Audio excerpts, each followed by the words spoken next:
আজি একাদশ সংখ্যক আন্তঃৰাষ্ট্ৰীয় যোগ দিৱস। দেশৰ অন্যান্য প্ৰান্তৰ লগতে অসমৰো বিভিন্ন ঠাইত আন্তঃৰাষ্ট্ৰীয় যোগ দিৱস পালন কৰা হৈছে।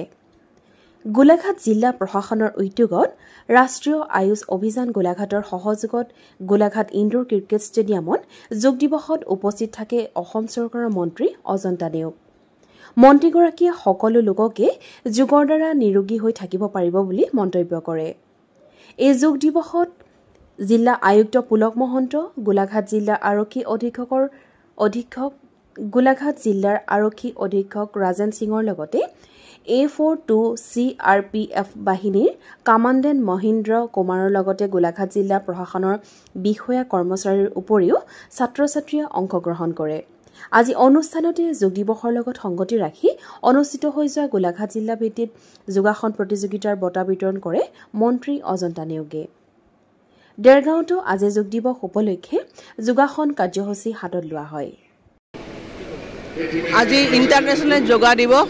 আজি সমগ্ৰ বিশ্বতে এই দিৱস পালন কৰা হৈছে আৰু প্ৰধানমন্ত্ৰী মোদী ডাঙৰীয়াৰ প্ৰচেষ্টাত এই যোগ আজি আন্তৰ্জাতিকভাৱে পালন কৰাৰ এটা প্ৰচেষ্টা গ্ৰহণ কৰা হ'ল।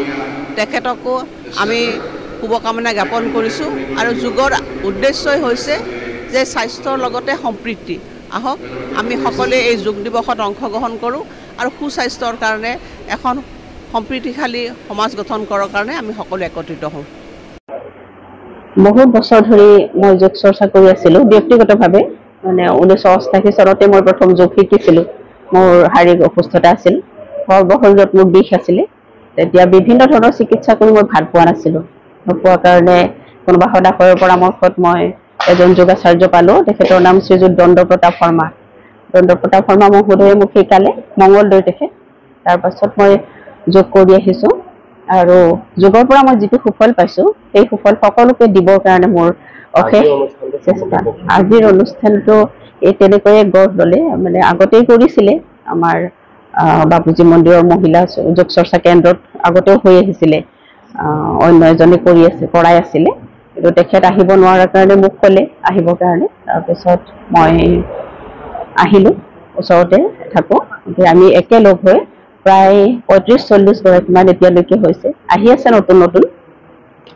ৰাতিপুৱা 4:50 আমাৰ আৰম্ভ হয় আৰু এঘণ্টা আমি সদায় নিয়মীয়াকৈ যোগ চৰ্চা কৰি আছোঁ আৰু ইয়াৰ পৰা সকলোৱে কৈছে সকলোৱে বিশেষ সুফল লাভ কৰিছে।